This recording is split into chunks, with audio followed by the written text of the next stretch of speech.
నేను రాధా గారిని, విజయశాంతి గారిని, నేను వాళ్ళతోనే యాక్ట్ చేస్తాను. నాకు ఈవిడి రాధ, ఈవిడి శ్రీదేవి, ఈవిడి విజయశాంతి. సినిమా ఇండస్ట్రీలో కొన్ని ఇబ్బందులు ఉంటాయి.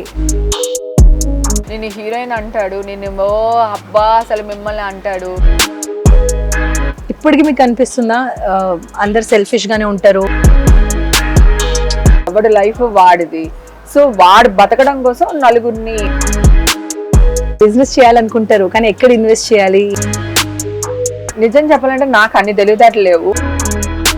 డిఓపితో పెళ్లి చేసుకున్నారు, సో ఆయన ఎంత సపోర్టివ్ ఉండే మీకు? ఆఫ్టర్ మ్యారేజ్ బిఫోర్ మ్యారేజ్ అంటే ఆఫ్టర్ మ్యారేజ్ నెంబర్ 1 స్టేజ్కి వెళ్ళిపోయాను. యాజ్ అ వైఫ్గా, యాజ్ అ మదర్గా లైఫ్ ఎలా ఉంది? నాకు మీరు రూపాయి ఇవ్వాలనుకోండి, ఖచ్చితంగా మీ ఇంటికి వచ్చి మీ ముక్కు మీద వేలేసి మరీ నా రూపాయి తెచ్చుకుంటా. అలాగే నేను మీకు రూపాయి ఇవ్వాలనుకోండి, నేను బతికుండని చచ్చిపోని మీకు మీ రూపాయి వచ్చేస్తుంది. సో ఏ సాంగ్ మీద ఎక్కువ డాన్స్ చేశారు మీరు? చిరంజీవి గారు ఉంటే అస్సలు ఆ స్క్రీన్ ఇచ్చిపెట్టలేము. ఇండస్ట్రీలో ఒక డిఫరెంట్ ట్రాన్సిషన్ వచ్చింది ఇప్పుడు. ఓకే, స్పెషల్ మేకప్ టీమ్ ఉంది, మేనేజర్స్ ఉన్నారు, కానీ ఆ టైంలో ఉన్న కష్టాలు ఏంటి? ఆ టైంలో పెద్ద కష్టాలు ఏం లేవు, కష్టాలన్నీ ఇప్పుడే వచ్చినాయి బేసిక్గా చెప్పాలి అంటే. రీసెంట్లీ శివాజీ గారు చెప్పారు, సో దానిపైన మీ కమెంట్ ఏంటి?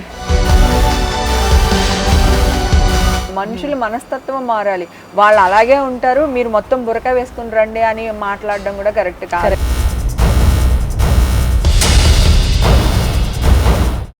మై గాడ్, ఇక్కడ కూడా నన్ను వదలరా.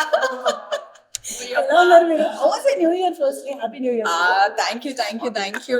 చాలా బాగా జరిగింది న్యూ ఇయర్, చాలా హ్యాపీగా ఎంజాయ్ చేశాను. సో ఏంటి ఈ రోజు ఏమైనా పార్టీ ఉంది అక్కడ? పార్టీ ఏం లేదు, అంటే డే లో పెద్ద పార్టీ నేను చేయను, నైట్ లోనే చేస్తాం కదా యాక్చువల్ గా.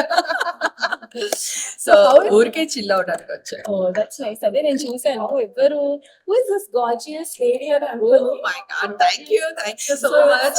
Hema garu. So Hema garu, are you ready to participate in TikTok? Definitely. Okay, so we'll have a conversation. So ఇప్పుడు వరకు మీరు చూసిన హేమ గారు వేరు. ఓకే, ఎందుకంటే హేమ గారి గురించి బ్రేకింగ్ న్యూస్ లో, కాంట్రవర్సీస్ లో డిఫరెంట్. టుడే పర్సనల్ లైఫ్ లో హేమ గారు ఎలా ఉంటారు, తనకి ఏం ఇష్టమో అది తెలుసుకుందాం. So let's go.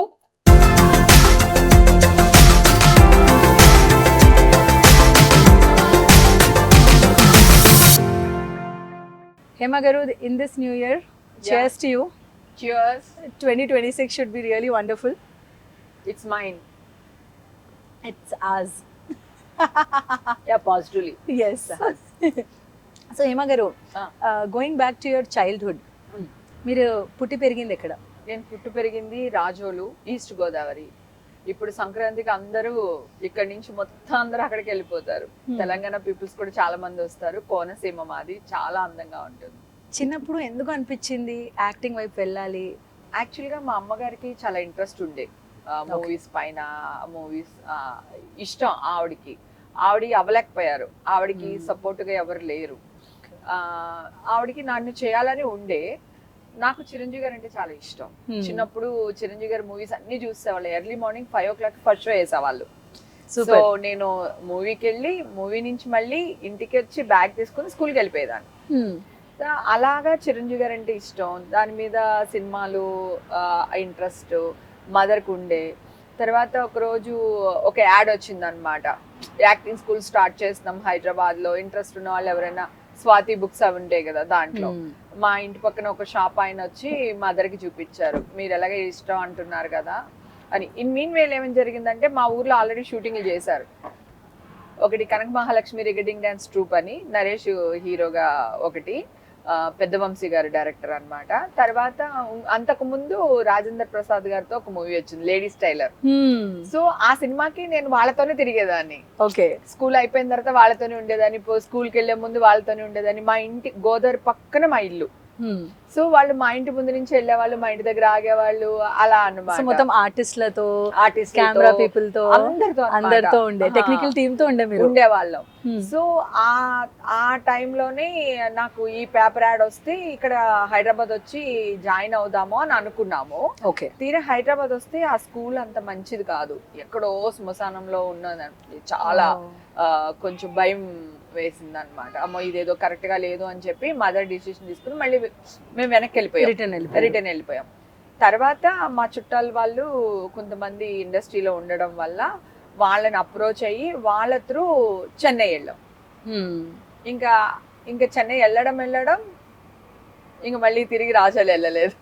చిరంజీవి గారు సాంగ్స్, మూవీస్ ఇవన్నీ చూసారు. సో ఏ సాంగ్ మీద ఎక్కువ డాన్స్ చేశారు మీరు? నాకు అన్ని సాంగ్స్ ఇష్టం. ఆయన సాంగ్స్ రాధా, విజయశాంతి వాళ్ళిద్దరూ ఎన్ని సాంగ్స్ చేశారో అన్ని సాంగ్స్ నాకు చాలా పిచ్చి అన్నమాట. ఇంకా అసలు చాలా సాంగ్స్ కంటే కూడా నాకు ఇంకొకటి, చిరంజీవి గారు ఒక సాంగ్ లో నీలాంటి మగ మహారాజు అని ఒక సాంగ్ ఉంటుంది రాక్షసుడు సినిమాలో అన్నమాట. ఆ సాంగ్ చాలా బాగుంటది. అంటే దాంట్లో చిరంజీవి గారు షార్ట్ డ్రెస్ వేసుకుని ఒక బనియన్ కైండ్ ఆఫ్ వేసుకుని చేస్తారు. ఆ సాంగ్ చాలా బాగుంటది.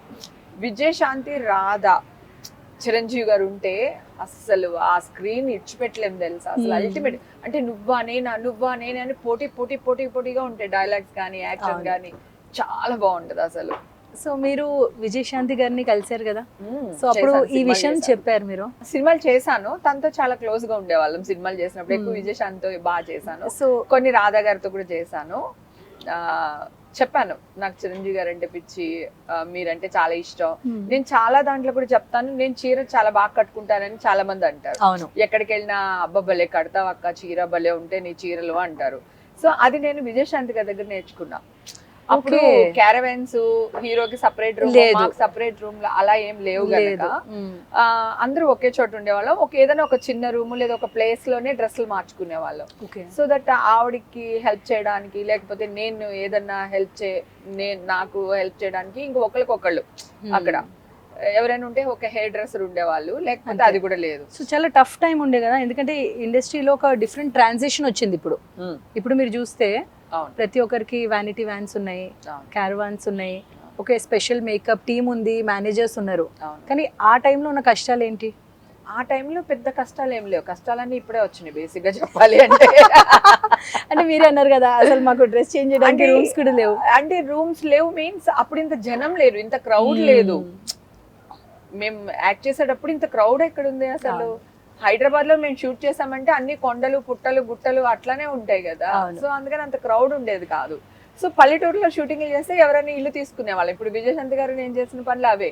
ఏదైనా ఊర్లో షూటింగ్ చేస్తే ఎవరిదో ఒకళ్ళు ఇల్లు ఇచ్చేవాళ్ళు, ఆ రూమ్ లోనే డ్రెస్సులు మార్చుకునే. ఆవిడ ఎలా చీర కట్టుకుంటున్నారు, ఎలా కూర్చుంటున్నారు అన్ని చూసేదాన్ని అనమాట ఆవిడని.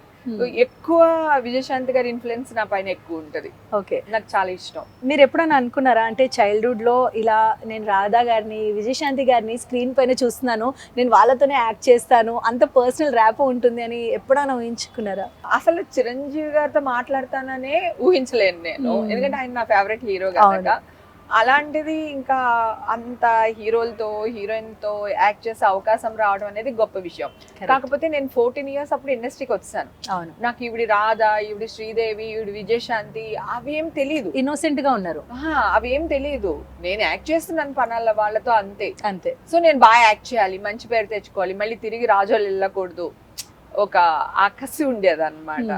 దానివల్ల ఏం లేదు, మనం పాడైపోయి వెళ్ళామని అంటే సక్సెస్ అవ్వకుండా మళ్ళీ ఊరు తిరిగి వెళ్ళాము అనుకో, ఊర్లో ఆరా వెళ్ళారా వచ్చారా అని మాట్లాడతారు. అది ఇట్స్ ఎ కామన్. అంటే కంప్లైంట్ చేయట్లేదు, ఇట్స్ కామన్. కానీ అలా తెచ్చుకోకూడదు, అలా అనుకోకూడదు ఎవరుని. అరే మన ఊరు అమ్మాయి వెళ్ళిందిరా, భలే సక్సెస్ అయింది అని మెచ్చుకోవాలి నన్ను. అలాగే ట్రై చేశాను. ఇప్పుడు ఎవరు అడిగినా మా రాజోళ్ళ అమ్మాయిరా, మా అమ్మాయిరా అలాగే మాట్లాడతారు మా ఊరిలో. ఇప్పుడు మీరు ఊరికి రిటర్న్ వెళ్తే మీకున్న గ్రాండ్ వెల్కమ్ ఎలా ఉంటుంది? అసలు మా వీధిలో వాళ్ళు అందరూ వచ్చేస్తారు, నాతో కూర్చుంటారు, మాట్లాడతారు. ముసలాళ్ళు అందరితో కూర్చుంటాను. నా చిన్నప్పుడు ఆ గోదావరి ప్లేస్కి వెళ్తాను, అక్కడ వాళ్ళందరినీ పలకరిస్తాను. గుళ్ళో పూజారుల్ని, ఆ ముసలాళ్ళు ఉంటారు ఆ గుడి పక్కన, కొంచెం అందరిని పలకరిస్తా. వాళ్ళు వీళ్ళని ఏం లేదు, అందరూ రిక్షా తొక్కే వాళ్ళని కూడా పలకరిస్తా. మన వాళ్ళు మన వాళ్ళు, ఎందుకంటే నన్ను చిన్నప్పుడు వాళ్ళందరూ అంత బాగా చూసుకునే వాళ్ళు. స్కూల్ కి తీసుకెళ్లడం, దింపడం, పికప్ చేయడం. ఆ పువ్వుల కొట్లు ఉంటాయి నా దాంట్లో, వాళ్ళు బోల్డని పువ్వులు ఇచ్చేవాళ్ళు. టీచర్స్ అందరికి పువ్వులు తీసుకెళ్లేదాన్ని. So it's wonderful. మళ్ళీ స్కూల్ కి ఎప్పుడైనా బ్యాక్ వెళ్ళి ఆ టీచర్స్ తో కలిసారా? కలిసాము. ఒకరు సుకుమార్ గారు వీళ్ళందరూని ఒక స్కూల్ ఫంక్షన్ ఒకటి పెట్టారు స్టూడెంట్స్ తో. అందరు ఓల్డ్ స్టూడెంట్స్ అందరిని పిలిచి పెట్టారు అనమాట. అప్పుడు స్కూల్ కి వెళ్ళి అందరిని కలిసి వచ్చాను టీచర్స్ ని. కొంతమంది ఏమో రిటైర్ అయిపోయారు, కొంతమంది ఎక్కడ ఉన్నారో తెలియదు, కొంతమందిని అయితే కలిసాను. స్కూల్ డేస్ గురించి చెప్పారు. సో స్కూల్లో మీరు మంచి స్టూడెంటా? మంచి student, first sincere student. First rank ఏం లేవు, గుడ్ స్టూడెంట్. గుడ్ స్టూడెంట్, బాగా చదివేదాన్ని. ఎప్పుడైనా బంక్ చేశారా? అంటే ఫస్ట్ క్లాస్ రావాలని ఏం లేదు, ఎగ్జామ్స్ రాసేసి మాకు అప్పన్పల్లి అని ఒక ఊరు ఉంది, దాంట్లో వెంకటేశ్వర స్వామి ఉంటారు అక్కడ ఆ ఊర్లో అన్నమాట. సో మదర్ కి వెంకటేశ్వర స్వామి, మా కులదేవుడు వెంకటేశ్వర స్వామి యాక్చువల్ గా. సో ఇక్కడ ఎగ్జామ్ రాసాయడం, గుడికి వెళ్ళి దండం పెట్టేయడం, పాస్ అయితే కొబ్బరికాయ కొట్టుకుంటాను. అప్పటి నుంచి అలవాటు నాకు వెంకటేశ్వర స్వామి. అందుకే మీరు చాలా సార్లు తిరుపతి వెళ్తారు? చాలా సార్లు వెళ్తాను. ఇష్యూలు జరిగినప్పుడు కూడా నేను మాల వేసుకున్నా వెంకటేశ్వర స్వామిది. అంటే నాకు తెలిసి నేను ఏ తప్పు చేయలేదు అని, కాకపోతే తొందరగా జడ్జిమెంట్ రావాలి అంటే సంవత్సరాలు పట్టేస్తాయిరా. అవును. సో తొందరగా జడ్జిమెంట్ రావాలి, మళ్ళీ నేను అగైన్ వీళ్ళందరితో ఫైట్ చేయాలి అని చెప్పేసి మాల వేసుకుని. అంటే చాలా కోపం వచ్చేసేది, అందరిని తిట్టేయాలి, చంపేయాలి, పొడి చేయాలి అని ఆ వెరిలో ఉండేదాన్ని. సో అవన్నీ తగ్గడం, కంట్రోల్ చేసుకోవడం కోసం వెంకటేశ్వర స్వామి మాల కూడా వేసుకున్నాను. ఒకసారి ఏమో గుండు చేయించుకున్నాను, నాకు అంత ఇష్టం. 6-7 years బ్యాక్, 5 years అవుతుందేమో, గుండు కూడా చేయించుకున్నాను, నాకు ఇష్టం. అయితే వెంకటేశ్వర స్వామి గుడికి చాలా చాలా ఇష్టం చిన్నప్పటి నుంచి అన్నమాట. గుండు చేయించుకున్నాను, మెట్లెక్కే వెళ్తాను. మీకు తిరుపతి అంటే మెట్లు ఎక్కడం దర్శనమే అనుకుంటారు కదా, గుడి లోపల బంగారు వాకులు ఉంటుంది కదా, అక్కడ పొర్లు దండాలు పెడతారు, అంగ ప్రదర్శన అంటారు. మనం తడి బట్టలతో తెల్లారుజామున 2 గంటలకు వెళ్తే, సో వాళ్ళు ఇది వరకు టికెట్స్ ఏం లేవు, హ్యాపీగా లైన్ లో ఎంతమంది ఉంటే అంతమందికి ఇచ్చేవాళ్ళు. ఇప్పుడేమో టికెట్స్ ఏవో పెట్టారు, అంగ ప్రదర్శన చేసేదాన్ని. అలా చాలా ఇష్టం, ఇంకా దేవుడు అంటే ప్రాణం. మీకేమనిపిస్తుంది, వెంకటేశ్వర స్వామి మీకు చాలా డబ్బులు ఇచ్చారా? చాలా డబ్బులు ఇచ్చారు. చాలా సక్సెస్ ఇచ్చారా? ఎగ్జాక్ట్లీ అదే చెప్పబోతున్నా. డబ్బు కంటే సక్సెస్ ఇచ్చారు, సక్సెస్ కంటే పేరు ఇచ్చారు. నాలాగా క్యారెక్టర్ ఆర్టిస్టులు చాలా మంది ఉన్నారు, సో అందరికి ఇంత పేరు రాలేదు. సో అంత మంచి పేరు ఇచ్చారు. ఎక్కడ రాజోలు, ఎక్కడ 7th 8th డిస్కంటిన్యూ చేసి, ఎక్కడ చెన్నై వెళ్ళాను, భాష రాదు, ఏమి రాదు. సో నేను ఈరోజు ఇలా మాట్లాడుతున్నాను అంటే నాకు ఒక పవర్ నా వెనకాల ఉంది. మీరు చెన్నై వెళ్ళిన తర్వాత అక్కడ జరిగిన మెమరీస్ ఏమన్నాయి? చాలా మెమరీస్ ఉన్నాయి. ఎందుకంటే అక్కడ నేను వేరే వాళ్ళ ఇంట్లో పెట్టి, మమ్మీ నన్ను డాన్స్లు అవి నేర్పించడానికి పెట్టారు అక్కడ ట్రైనింగ్. క్లాసికల్ నేర్చుకున్నారా? క్లాసికల్ నేర్చుకున్నాను, వెస్టర్న్ నేర్చుకున్నాను. ఎక్కువ వెస్టర్న్ నేర్చుకున్నాను. క్లాసికల్ చిన్నప్పటి నుంచి అలవాటు, ఊర్లో కూడా డాన్స్ నేర్చుకునేదాన్ని, కూచిపూడి నేర్చుకున్నాను. అయితే చెన్నై వెళ్ళినప్పుడు ఏంటంటే 2000 అలా తీసుకునేవాళ్ళు. నేను ఎవరింట్లో అయితే ఉన్నానో వాళ్ళు ఒక 4 పిల్లలతో పాటు నేను ఉండేదాన్ని అనమాట. నెల వచ్చేసరికి అమ్మ ఇచ్చిన 2000 నెల రాకముందరే అయిపోయేది. సో డాన్స్ క్లాస్కి వెళ్ళేదాన్ని. డాన్స్ క్లాస్ చాలా దూరం, నడుచుకుంటూ వెళ్ళి డాన్స్ నేర్చుకుని మళ్ళీ నడుచుకుంటూ ఇంటికి వచ్చేదాన్ని. ఒక్కొక్కసారి ఫుడ్ ఉండేది కాదు. వాళ్ళు ఏంటంటే మార్నింగ్ పెడితే మళ్ళీ ఈవినింగే పెడతారు, ఈ మధ్యలో ఏమి ఉండదు. నాకేమో ఇంతంత తింటాం అలవాటు, నాకు ఫస్ట్ నుంచి నేను తక్కువ తింటా, పెట్టడం ఇష్టం కానీ తినడం తక్కువ. సో నాకు మళ్ళీ వెంటనే ఆకలేసేది, ఆ ఫుడ్ ఉండేది కాదు. నేను టెర్రస్కి వెళ్ళి పడుకుని దేవుడితో మాట్లాడుతూ ఉండేదాన్ని అనమాట.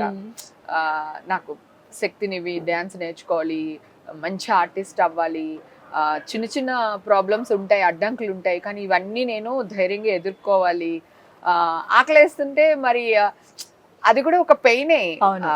ఎవడో వచ్చి అటాక్ చేయడమే పెయిన్ కాదు, నన్ను నేను ఇది. ఎందుకంటే అమ్మతో చెప్పాను అంటే, అమ్మో నా కూతురు పసుపు పడుకోబెట్టేస్తున్నారని తీసుకెళ్ళిపోతుందేమో, పాపం అమ్మని డబ్బులు ఎక్కువేయమందాము అంటే, పాపం అమ్మ కష్టపడి నాకు పంపిస్తున్నారు డాడీకి ఇష్టం లేకుండా. ఇలా ఆలోచించేదాన్ని చిన్న వయసులోనే. సో అవన్నీ గెటాన్ అయ్యి రావడం. నా డాన్స్ క్లాస్మేట్స్ ఎవరో తెలుసా? ఎవరండి? రవితేజ, అవునా? రాజా రవీంద్ర, రవితేజ, మ్మ్. తర్వాత వినోద్ కుమార్, Okay. యమున.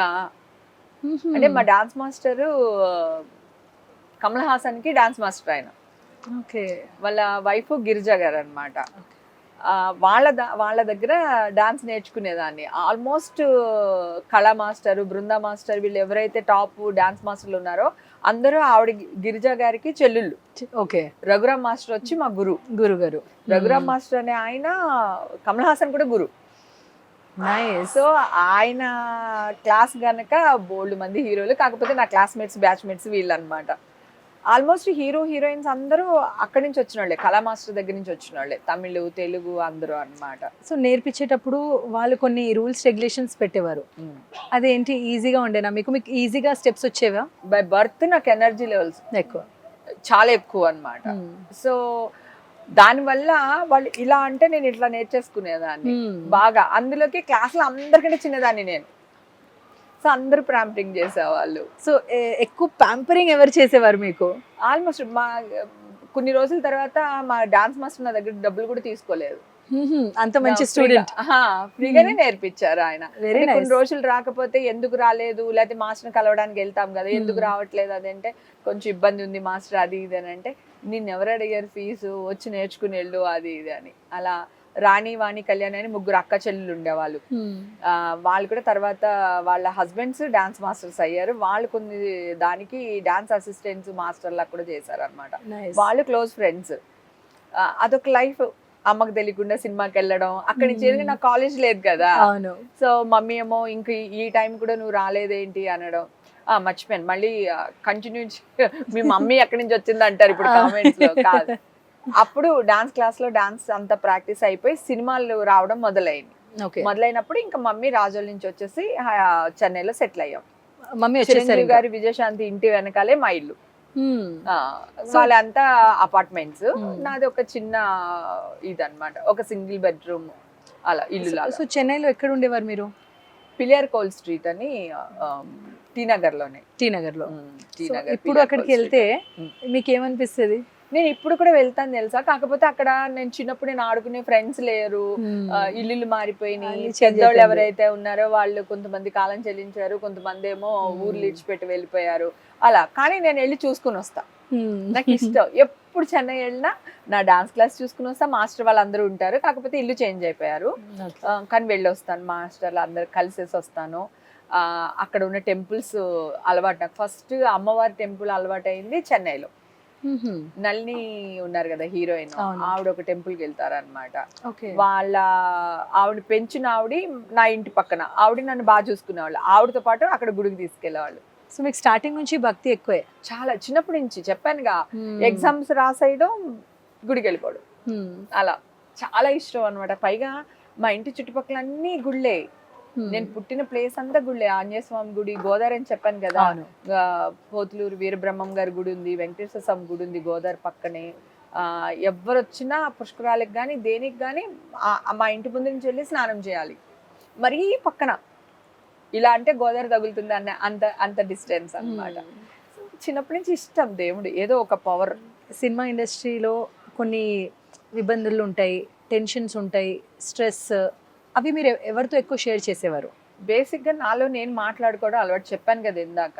ఇప్పుడు కూడా నేను మాట్లాడుతూనే ఉంటాను. అంటే ఫ్రెండ్స్ ఉంటారు కదా. నాకు చిన్నప్పటి నుంచి ఒకటి ఎందుకో, మా ఊర్లో షూటింగ్ జరిగినప్పుడు వీళ్ళందరూ వచ్చేవాళ్ళు, చెప్పాను కదా ఇందాక. అవును. దాంట్లో వైవిజయ్ గారు, సంధ్యాక్క, దుర్గా అని ఒక అమ్మాయి, ఆ మచ్చున్న అమ్మాయి, జమజచ్చ అని ఆ సినిమాలో ఉంటుంది.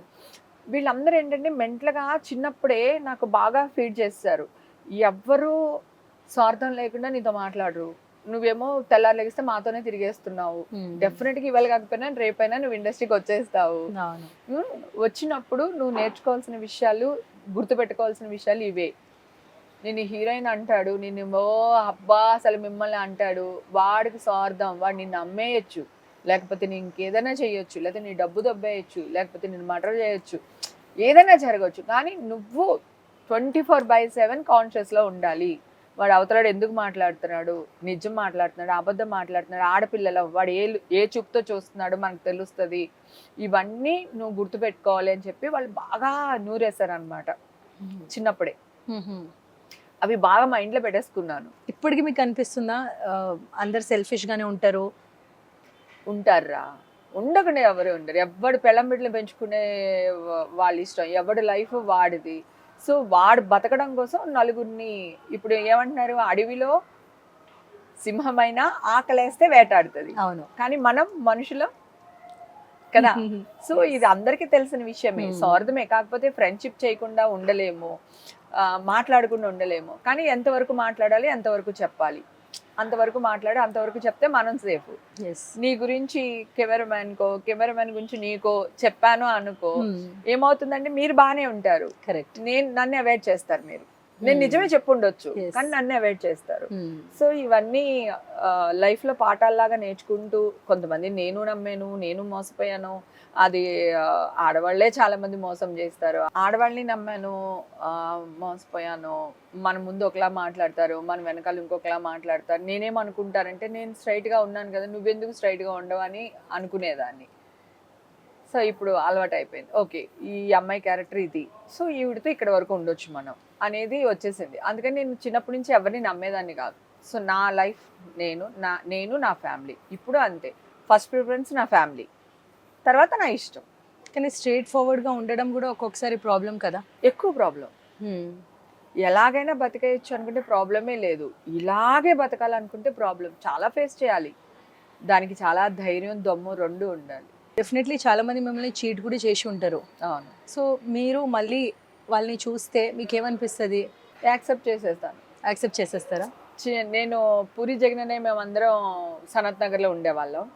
అప్పుడు ఒక అమ్మాయి పరిచయం అయింది. ఓకే. ఏదో ఆర్టిస్ట్గా వచ్చింది, పరిచయం అయింది, ఇంటికి వచ్చేది, కూరలు వండి పెట్టేది, నలుగు పిండిలు తెచ్చేది వాళ్ళ ఊర్లోంచి. అక్క ఇది వాడక్క, అది వాడక్క, అది ఇది అని చెప్పేసి మురారి సినిమా టైంలో అన్నమాట నేను చెప్పేది. సో దొరికింది. నేను మురారి సినిమాకి కూడా అమ్మాయిని తీసుకుని వెళ్ళాను. అసలు నా బీరువా తాళాలు ఆ అమ్మాయికి ఇచ్చేసాను. అప్పుడు నా పెళ్ళైన మ్యారేజ్ అయిన కొత్తలో అన్నమాట ఇది. ఇచ్చేసాను, తన దగ్గరే ఉండేది. ఇలా మా మదర్ ఏమో మ్యారేజ్ అయిన తర్వాత మా మదర్ రాజులు వెళ్ళిపోయారు, తమ్ముడు అమ్మ. తర్వాత మా మదర్ ఒక రోజు వచ్చినప్పుడు మా జుమ్కి ఉండే, నాకు గోల్డ్ జుమ్కీలు ఇచ్చేళ్ళారు అమ్మ, అంటే కొంత గోల్డ్ నాకు ఇచ్చేళ్ళారు మా మదరు.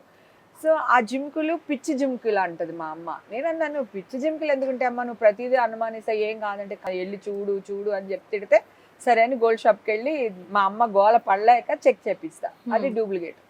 ఓ, కట్ చేసి మురారి మూవీలో నేను ఆ హియరింగ్స్ పెట్టుకున్నాను, అవి సేమ్ నా దగ్గర గోల్డ్ ఉండే.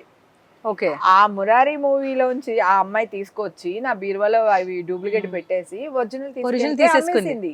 ఓ, అమ్మాయి ఇంకా నాతోనే ఉంది, అప్పటికి కూడా తీసేసేం పారిపోలేదు, నాతోనే ఉంది. తర్వాత ఫోన్ ఒకటి, మొబైల్ ఒకటి పోయింది. సో దాన్ని గట్టిగా అప్పుడు వెళ్ళి 2 పీకి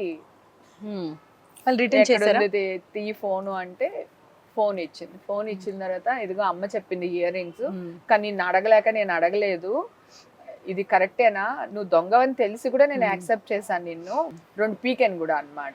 పీకితే ఫోన్ ఇచ్చేసింది. తర్వాత కొన్ని రోజులకి అది ఏమనుకుందో తెలీదు, కొన్ని రోజులకి నేను అడగలే, ఇంకా గోల్డ్ అడగలే, ఇంకా కొన్ని రోజులకి గోల్డ్ ఇవి చేయించి తీసుకుని వచ్చి, సేమ్ అలా మోడల్ ఇచ్చి చేయించి తీసుకొచ్చి ఇచ్చింది. ఓకే. ఇప్పటికి కనిపిస్తూనే ఉంటది అక్కడ ఇక్కడ, అక్క అని వస్తుంది, ఎలా ఉన్నావు ఏంటి, పిల్లలు ఎలా ఉన్నారని మాట్లాడతాను. తర్వాత ఆ అమ్మాయికి మ్యారేజ్ అయింది, ఎక్కడెక్కడో ఉంటది, వస్తుంది, మాట్లాడిద్ది, ఏమన్నాను. చెన్నై నుంచి హైదరాబాద్కి వచ్చారు. సో మీకు ఫస్ట్ బ్రేక్ ఎప్పుడు వచ్చింది? 2-3 సినిమాలు చేసిన తర్వాత క్షణక్షణం చేశాను. స్టార్టింగ్ లో అయ్యప్ప సమాత్యం అని ఒకటి చేశాను, శబరిమల వెళ్ళొచ్చా, ఎంత అదృష్టం తెలుసా, శబరిమలలో 6 days ఉన్నాం కొండ పైన, ప్రతి పూజ చూసాను. ఆ 18 మెట్లు ఎక్కలేదు తప్ప, అంటే మాలేసుకోలేదు కదా అప్పుడు, చాలా సీరియస్ గా ఉండేవి కదా. సో ఎవ్రీ ఇయర్ లో 6 months ఒకసారి టెంపుల్ తెరుస్తారు, ఆ రూట్ అంతా క్లీన్ చేసి టెంపుల్ అంతా క్లీన్ చేస్తారు. ఆ టైంలో వెళ్ళి షూటింగ్ చేసాం మేము అక్కడ. ఎంత అదృష్టం ఆలోచించి. అవును, చాలా. ఇప్పుడు ఎంత కాంట్రవర్సీలు గుడికి వెళ్ళాలి అంటే, అవును. సో హ్యాపీగా వెళ్ళి ఆ దేవుని చూసుకున్నాం. ఆ సినిమా తర్వాత ఇంకో 2-3 సినిమాలు చేశాను. ముత్యాల సుబ్బయ్య గారి సినిమాలు చేశాను, విజయశాంతి గారితో చేశాను. తర్వాత క్షణక్షణ ఆఫర్ వచ్చింది. క్షణక్షణం తర్వాత కొంచెం లైఫ్ చేంజ్ అయింది. అది అంటే అక్కడ బ్రేక్ వచ్చింది. కానీ నేను ఈ సినిమాలో యాక్ట్ చేస్తే ఈ సినిమా మేనేజర్, ఈ సినిమా డైరెక్టర్, ఫ్రెండ్స్, అట్లా నెక్స్ట్ సినిమా ఫుల్ బిజీగా ఉండే. చిన్న చిన్న క్యారెక్టర్లే, హీరోయిన్ గా ట్రై చేయలేదు.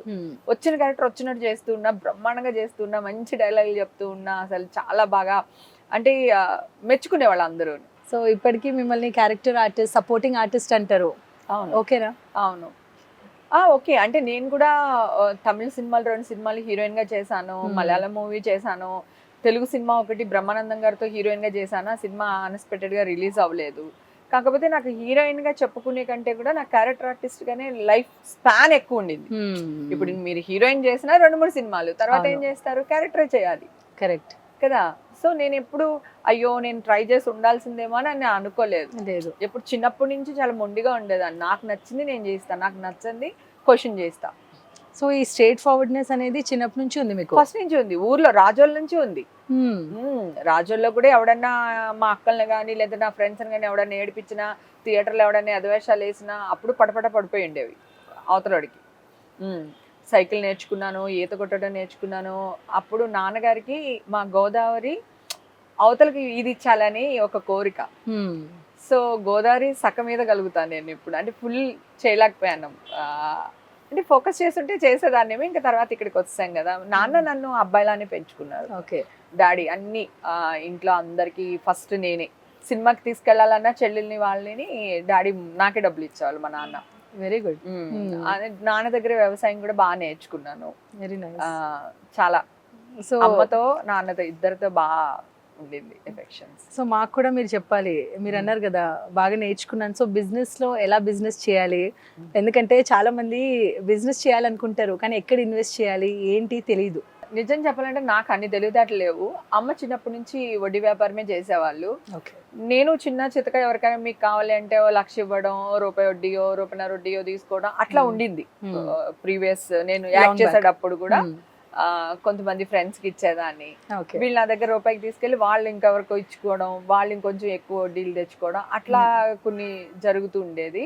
తర్వాత ఈవెంట్స్ది పెట్టుకున్నాను నేను. ఒకటి నాగార్జున గారికి ఫ్యాన్స్ విజిలేస్తే అని మా టీవీకి ఒకటి చేశాను. 26 ఎపిసోడ్స్ చేసాం అనమాట.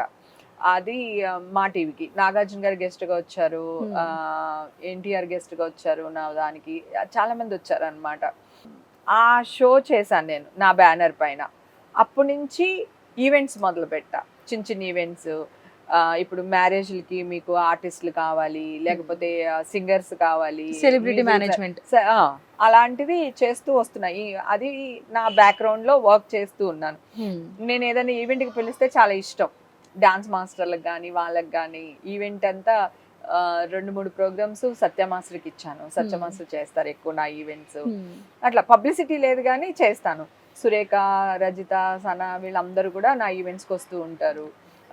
మంచి పెద్ద పెద్ద ఈవెంట్స్ ఉంటే హీరోల్ని హీరోయిన్స్ని కూడా తీసుకెళ్తూ ఉంటాను. బ్యాక్గ్రౌండ్లో ఆ వర్క్ చేస్తూ ఉంటాను. సినిమాల్లో చాలా బిజీగా ఉన్నాను, సినిమాలు చేస్తూ ఉంటాను. బిజినెస్లో ఇన్వెస్ట్మెంట్ అంటే పెద్దగా ఏం చేయలేదు. నేను చిన్నప్పుడు మొండిగా మ్యారేజ్ అవగానే, నా మ్యారేజ్ 19కే నేను మ్యారేజ్ చేసుకున్నాను. మ్యారేజ్ అయిన 2-3 ఇయర్స్కి ఇల్లు కొనుక్కున్నా. అప్పుడు నేను యాక్టింగ్ కూడా చేయలేదు. నేను 19 ఇయర్స్కి మ్యారేజ్ చేసేసుకున్నాను. అంటే 93 జనవరి. సో మీ ప్రిన్స్ చార్మింగ్ ఎక్కడ కలిసారు మీకు? షూటింగ్ లోనే.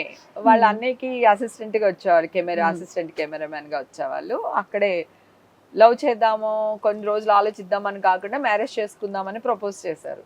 అరే ఇదేదో బాగానే ఉంది అనుకుని, అట్లా అనుకోకుండా అట్లా మ్యారేజ్ అయిపోయింది. ఎక్కువ లవ్ కలవడాలు అవేం లేవు. చాలా తక్కువ టైంలో తొందరగా మ్యారేజ్ అయిపోయింది. మా హస్బెండ్ సంపాదనలో డబ్బులు దాచి నేను ఆ టైంలోనే ఇల్లు కొనుక్కున్నా. ఆ టైంలో ఒక ఆర్టిస్ట్, క్యారెక్టర్ ఆర్టిస్ట్ ఇల్లు ఉండడం అనేది గొప్ప విషయం. సో డైరెక్టర్లు అయిన వాళ్ళకే ఇల్లు లేవు అప్పుడు. సో అలా దాచి దాచి ఒక ఇల్లు కొనుక్కున్నా, మళ్ళీ ఆ ఇల్లు అమ్మేసి మళ్ళీ మాదాపూర్లో ఇల్లు కొనుక్కున్నా. అలా చిన్న చిన్న స్థలాలు, రాజోల్లో కొన్ని స్థలాలు ఉన్నాయి నాకు, అట్లా స్థలాల మీద ఇన్వెస్ట్ చేశాను. కొంత గోల్డ్ మీద ఇన్వెస్ట్ చేసుకున్నాను. అప్పుడు గోల్డ్ చాలా తక్కువ ఉండేది, నాకు గోల్డ్ అంటే చాలా ఇష్టం. సో చాలా గోల్డ్ ఉందా మీ దగ్గర? అప్పుడు చాలా గోల్డ్ కొన్నాను, రేట్లు పెరిగిన తర్వాత కొనలేదు. నాకు అంటే కొందరు ఇన్వెస్ట్మెంట్ కోసం కూడా గోల్డ్ కొంటారు. నా దగ్గర అంత ఇన్వెస్ట్ చేసే అంత డబ్బేం లేదు. ఓకే, ఐఎమ్ ఫైన్, నేను ఎలా ఉన్నానో అలా నేను చాలా అందంగా గుడ్ లైఫ్. సో ఉన్నవి చాలు, నాకు బాగానే సంపాదించాను. అంటే మిస్యూజ్ చేయలేదు ఎక్కడ అని, ఒకళ్ళని నమ్మి మోసపోవడమో లేదా ఒక ల్యాండ్ కొని వాడెవడో దొబ్బేయడాలో అట్లా ఏం లేవు. పర్ఫెక్ట్గా ప్లాన్ చేసుకున్నాను, పర్ఫెక్ట్గా కొనుక్కున్నాను. నా లైఫ్ నేను చాలా హ్యాపీగా ఉండడానికి ఎంత కావాలో అంత ఉంది నా దగ్గర. సో యాజ్ అ వైఫ్గా, యాజ్ అ మదర్గా ఓకే, లైఫ్ ఎలా ఉంది? ఈషా పుట్టడానికి కొంచెం లేట్ అయింది, కాకపోతే నేను ఫస్ట్ నుంచి అనమాట, నేను హైదరాబాద్ షిఫ్ట్ అయినప్పటి నుంచి కూడా ఈవేళ 10,000 వచ్చింది అనుకోండి, ఆ 10,000 పాలోడికి 200, ఇంటి రెంట్ 1,500, కూరగాయలోడికి ఇది అని చెప్పి ఒక బుక్ ఉంటుంది నా దగ్గర. ఆ బుక్లో పెట్టేసేదాన్ని ఫస్ట్. ఇవన్నీ ఎవడో వచ్చిన ఇంటికి నువ్వు నాకు డబ్బులు ఇవ్వాలి అని అడగకూడదు. ఫైనాన్స్ చాలా గట్టిగా మెయింటైన్ చేసేదాన్ని. నాకు మీరు రూపాయి ఇవ్వాలనుకోండి, ఖచ్చితంగా మీ ఇంటికి వచ్చి మీ ముక్కు మీద వేలేసి మరీ నా రూపాయి తెచ్చుకుంటా. అలాగే నేను మీకు రూపాయి ఇవ్వాలనుకోండి, నేను బతికుండని చచ్చిపోని మీకు మీ రూపాయి వచ్చేస్తుంది. అది బాగా మార్కెట్లో కూడా నాకు ఉన్న గుడ్ విల్ చాలా అదే, స్ట్రైట్ ఫార్వర్డ్గా ఉంటుంది. డబ్బు దగ్గర తేడా రాదు. 100 కోట్లు నా దగ్గర ఉన్నా కూడా అవతల వాళ్ళు దాచినా కూడా 5 పైసలు కూడా పోదు. అంత నమ్మకం, క్రెడిబిలిటీ ఉంది మీకు. అంత నమ్మకం తెచ్చుకున్నాను అనమాట. అలా చిన్నప్పటి నుంచి మేనేజ్ చేసుకునేదాన్ని. ఒక ఈ నెల డబ్బులు లేవు అంటే కొన్ని విషయాలు కట్ చేసేసుకునేదాన్ని. ఓకే, నాకు ఇది అవసరం లేదు, ఇది మానేసుకుందాం, అలా ఒక ప్లాన్ ఉండింది ఫస్ట్ నుంచి. ఆ ప్లాన్ వల్ల నేను ఎవరిని చేయి చాపలా ఇంతవరకు. డిఓపితో పెళ్లి చేసుకున్నారు, సో ఆయన ఎంత సపోర్టివ్ ఉండే మీకు? పిల్లలు పుట్టాక మళ్ళీ యాక్టింగ్ స్టార్ట్ చేశాను. ఇలియాస్ జోష్నా అని డైరెక్టర్స్ ఉన్నారనమాట, ఈటీవీలో అప్పట్లో మంచి నెంబర్ 1 సీజన్స్ చేశారు వాళ్ళు. హేమ మంచి టాలెంటెడ్, జాన్ ఎందుకు నువ్వు తనని ఇంట్లో ఉంచుతున్నావు, తన చేత యాక్ట్ చేపిద్దాం. సయ్యద్ జాన్ అహ్మద్. సో వాళ్ళ డాడీ డైరెక్టరు, వాళ్ళ బ్రదరు కెమెరామ్యాన్, వాళ్ళ సిస్టరు దూరదర్శన్లో ఎడిటర్, సీనియర్ మోస్ట్ ఎడిటర్ వాళ్ళ అక్క. తర్వాత మా బావగారు వైఫ్, ఆవిడ కూడా ఒక యాక్టర్ డాటర్ అనమాట. ఇట్లాగా అవతల వాళ్ళ ఫ్యామిలీ కూడా సినిమా ఫ్యామిలీ ఓవరాల్గా. అందుకని నాకు ఎక్కడ ఇబ్బందులు ఏం లేవు, కంఫర్ట్గానే ఉన్నాను. ఆ తర్వాత యాక్ట్ చేయడం టాప్లోకి వెళ్ళిపోయాను. అంటే ఆఫ్టర్ మ్యారేజ్, బిఫోర్ మ్యారేజ్ అంటే ఆఫ్టర్ మ్యారేజ్ నెంబర్ 1 స్టేజ్కి వెళ్ళిపోయాను. ఎందుకంటే నాతో చేసిన చిన్న చిన్న డైరెక్టర్లు, అసిస్టెంట్ డైరెక్టర్లు ఎవరైతే ఉన్నారో, నేను ఆ 5 years గ్యాప్ ఇచ్చేటప్పటికి వాళ్ళందరూ డైరెక్టర్లు అయిపోయారు. లైక్ కృష్ణవంశీ, పూరి జగన్నాథ్, రమణ, అలా అనమాట. రామగోపాల్ వర్మ గారి దగ్గర చేసిన డైరెక్టర్లు అందరూ చాలా పెద్ద పెద్ద డైరెక్టర్స్ అయిపోయారు. సో ఆ విధంగా నేను ఇండస్ట్రీకి ఈజీ అయిపోయింది నాకు రావడం. చాలా మంచి క్యారెక్టర్లు పడినాయి, అన్ని సినిమాలు సూపర్ డూపర్ హిట్లు, క్యారెక్టర్లు భయంకరంగా పండినాయి. ఇంక వెనక్కి తిరిగి చూడలేదు. ఇప్పుడు వరకు కూడా అలాగే ఉన్నాం మనం. నార్మలీ ఏమవుతుందంటే కపుల్స్ మధ్య ఒక ఈగో వస్తుంది కదా, ఆ ఈగో ఎప్పుడు రాలే ఇద్దరికి? ఈగో ఏం రాదు, కానీ ఇంకా నేనే ఏదో ఒకటి అడుగుతూ ఉంటాను. అంటే ఇవాళ నా బర్త్డే కదా, ఏదైనా తెచ్చి ఉండొచ్చు, అట్లా చిన్న చిన్నవి. అంటే నాకు ఎనర్జీ లెవెల్స్ ఎక్కువ. మిస్టేక్ ఎప్పుడు నా సైడే ఉంటుంది, ఎందుకంటే నాకు ఎనర్జీ ఉంది. ఇప్పుడు నీకు దగ్గు వచ్చింది అనుకో, మాట వరుసకి కొంచెం నీళ్ళు తీసుకురా అని చెప్పేస్తాను. నువ్వు చెప్తావుగా ఆగొచ్చుగా, నేను ఆగలేను, నాకు రాదు. మంచి విషయమే కదా, మంచి విషయమే, కానీ అప్పుడు నీకు పని చేయడం రాదు కదా. నీ పని కూడా నేనే చేసేస్తే నీకు పని ఎప్పుడు వస్తుంది? కరెక్ట్. ఇప్పుడు కూరగాయలు నేనే తెచ్చేసుకుంటా, మటన్ చికెన్ నేనే తెచ్చా, ఫిష్ గిష్ కావాలంటే నేనే పక్క వాళ్ళ రెస్పాన్సిబిలిటీ కూడా మీరే తీసేసుకుంటాను. నువ్వు టీ అడిగే లోపల నేను ఆల్రెడీ టీ చెప్పేస్తాను, నువ్వు తాగి గ్లాస్ తీసే లోపల నేనే తీసి పెట్టేస్తాను. ఈవెన్ సెట్ లో కూడా అంతే. సెట్ లో కూడా ఇప్పుడు కెమెరామెన్ ఏమన్నా ఆ గ్లాస్ కొంచెం జరపండి అన్న టపకమని జరిపేస్తాను. నన్ను బ్రహ్మానందం అని ఎప్పుడూ తిడతానే ఉంటారు. ఎందుకు నీకంటే ఆ ఎనర్జీ లెవెల్స్ అనమాట. ఈ పీట జరపమని టక్మని జరిపేసాం. 2-3 సార్లు చూసి ఒకసారి అన్నారు, వస్తాయి అది ఏదైనా పగిలింది, ఏదైనా అయ్యింది అనుకో నిన్నే కదే తిడతారు, ఎందుకు నీకు ఆ పనులు అంటారు. సో పక్క వాళ్ళ డైలాగులు చదివేస్తాను, నా డైలాగులు చదివేస్తాను. నేను చదవడం బోర్, నాకు విని చెప్పేస్తాను. సో షార్ప్ ఉంటాను. సో స్పాట్లో ఉన్నప్పుడు నాకు ఇక్కడ కెమెరా ఉంది, మీరు క్లోజ్ అనుకోండి, మీకు డైలాగ్ రావట్లేదు అనుకోండి, నేను అందించేస్తాను ఇక్కడ నుంచి, ఇక్కడ నుంచి లిప్ ఇచ్చేస్తాను మీకు, నా లిప్ లో మీరు డైలాగ్ చెప్పేస్తారు. సూపర్. అంత ఫాస్ట్ ఉంటాను అనమాట. పరిగెడుతూనే ఉంటాను, నడుస్తూనే ఉంటాను, మాట్లాడుతూనే ఉంటాను, పని చేస్తూనే ఉంటాను. అలాగా నేను మా హస్బెండ్కి ఏమీ అలవాటు చేయలేదు. ఒక స్టేజ్లో అన్ని నేనే చేస్తున్నాననే ఫీలింగ్ వచ్చినప్పుడు ఏమనిపిస్తుంది, నువ్వు ఈ పని ఎందుకు చేయలేదు అని క్వశ్చన్ చేయాలనిపిస్తుంది. అట్లా జరుగుతాయి కదా చిన్న చిన్న విషయాలు. మా ఇంట్లో పెద్ద విషయాలు, గొడవలు పడిపోయి డమాల్ డిమిల్ అనుకునేవి పెద్దగా ఏది ఉండదు. సో ఈషాక్ కూడా మీరు సెట్ లోకి తీసుకుని వెళ్ళడము, ఇంకా తనకు కూడా ఇండస్ట్రీ ఇలా ఉంటుంది అని ఏమైనా నేర్పించారా? లేదు, ఇండస్ట్రీకి ఫస్ట్ నుంచి ఈషాన్ దూరంగానే పెంచాను. అంటే తనకు నచ్చి హీరోయిన్ అవుతాను అంటే డెఫినెట్గా చేసేదాన్ని. తనకు కూడా ఇంట్రెస్ట్ లేదు, కానీ చిన్నప్పుడు సెట్లోనే ఉండేది. ఎందుకంటే మల్లీశ్వరి సినిమాకి ఈషాకి 1 year, అది వైజాగ్లో షూట్ చేసాం. నాతోనే ఉండేది, అందరితో ఆడుతుండేది, వెంకటేష్ బాబు వీళ్ళందరితో కూడా ఆడుతుండేది. అట్లా ఈషాకి ఇండస్ట్రీ అలవాటు ఉంది. ఆలీ వాళ్ళ ఫ్యామిలీ, రాజా రవీంద్ర ఫ్యామిలీ వీళ్ళందరూ చాలా క్లోజ్. ఈషా కొంచెం అక్కడే ఎక్కువ పెరిగింది. రాజా రవీంద్ర ఇల్లు మా ఇల్లు చాలా దగ్గర అనమాట. సో నేను షూటింగ్ వెళ్తే ఈవినింగ్ అయ్యేసరికి రాజా రవీంద్ర వాళ్ళ ఇంటికి వెళ్ళిపోయేది. వాళ్ళ వైఫ్ వాళ్ళు చెన్నై నుంచి ఫ్రెండ్స్ మేము. సో అందుకని తను కూడా బాగా చూసుకునేది, ఈషాని వాళ్ళ కూతురులా చూసుకునేది అనమాట. ఇండస్ట్రీ ఎందుకో ఈషాకి నచ్చలేదు, మేము ఫోర్స్ చేయలేదు. కాకపోతే నేను చాలా ఫ్రెండ్లీగా ఉండేదాన్ని. ఇప్పటికీ మా అమ్మాయి ఏది ఉన్నా, గాసిప్ ఉన్నా, ఏ ఉన్నా వర్క్ చేస్తున్నారా ఇప్పుడు? జస్ట్ ఇప్పుడే ఒక 4 months నుంచి జాబ్ చేస్తుంది ఇక్కడ. ఐటీ కాదు, ఇంటర్నేషనల్ బిజినెస్ మేనేజ్మెంట్ చేసింది లండన్ లో.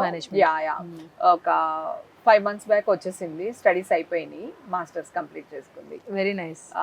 ఇక్కడ ఫౌండిట్ లో జాబ్ చేస్తుంది. సో ఇంకా ఏంటి, బిజినెస్ మేనేజ్మెంట్ ఈషా చేసేసింది, మీకు బిజినెస్ ఐడియాస్ ఉన్నాయి, ఏదైనా రెస్టారెంట్ కానీ ఏదైనా పెట్టండి కదా, ఎందుకంటే సెలబ్రిటీస్ ఎక్కువగా మనం చూసాము రెస్టారెంట్స్ పెట్టడం కానీ, దాంట్లో కొంచెం ఎక్కువ హిట్ అయ్యారు. అవును. అయితే నేను చెప్పాను కదా, టాలీవుడ్ ఫంగమా చేసిన తర్వాత ఈవెంట్స్ చేయడం మొదలు పెట్టాను. అయితే తను గిఫ్టింగ్ జాబ్ చేస్తూ గిఫ్ట్ హ్యాంపర్స్ చేస్తుంది తను. ఓకే. ఇప్పుడు ఏదైనా మీకు అకేషన్స్, ఎన్ని అకేషన్ కి గిఫ్ట్ ఇస్తున్నాం కదా, అలా గిఫ్ట్స్ చేస్తుంది. నేనేమో ఈవెంట్స్ చేస్తున్నాను. నేను ఈవెంట్స్ చేస్తున్నాను కనుక తను గిఫ్టింగ్ చేస్తే ఆ ఈవెంట్ కి ఇవి కూడా ఉపయోగపడతాయి కదా మనకి. సో మొత్తం ఫ్యామిలీలోనే ఆల్ బిజినెస్ పీపుల్ అందరు ఫ్యామిలీలోనే ఉన్నారు. ఇంకా ఒకరు ఈవెంట్స్ చేస్తారు, ఒకరు గిఫ్టింగ్ చేస్తారు, ఇంకా జాన్ గారు కెమెరా మొత్తం చూసుకుంటారు. ఇంకా మీ బ్రదర్ ఏం చేస్తారు? తను రాజోల్లో ఉంటారు యాక్చువల్ గా. తను కూడా ఫోటోగ్రాఫర్ అన్నమాట. ఇప్పుడు రాజోల్లో పెద్ద ఫోటో స్టూడియో పెట్టుకున్నారు, మా అమ్మగారి పేరుతో ఉంటుంది, లక్ష్మీ ఫ్యాషన్ ఫోటో స్టూడియో అని. ఫోటో స్టూడియో, ల్యాబ్, తర్వాత ఫ్లెక్సీస్ అన్ని అన్నమాట. ఒక 3 floors బిల్డింగ్ తనే కొనుక్కుని తను మొత్తం ఇన్వెస్ట్ చేసుకుని పెట్టుకున్నాడు. ఇప్పుడు రాజోల్లో టాప్ మోస్ట్ ఇది తమ్ముడిదే అన్నమాట. సో అమ్మ వాళ్ళు వెల్ సెటిల్డే, సో తమ్ముడు వాళ్ళు వెల్ సెటిల్. మనం ఎవరిని చూసుకోవాల్సిన అవసరం లేదు, అందరూ వాళ్ళ జాగాలో హ్యాపీగా ఉన్నారు. నైస్. సో ఈ హ్యాపీనెస్ లో సడన్లీ మీరు వెయిట్ లాస్ ఎందుకు చేశారు, ఎలా చేశారు? That's a big question. అవునవును. ఫస్ట్ 7-8 years బ్యాక్ ఒకసారి నేను బిరెటిక్ చేయించుకున్నాను. అంటే ఎక్కువ లావు కాదు, 74 kgs, కానీ నాకు బుగ్గలు పెరిగిపోతాయి ఉంటుంది అనమాట. సో అందుకని బిరెటిక్ చేయించుకున్నప్పటి నుంచి నేను ఎక్కువ తినను. అది అలా మెయింటైన్ చేస్తూ వచ్చాను. నాతో చేయించుకున్న వాళ్ళందరూ ఇలా అయిపోయారు.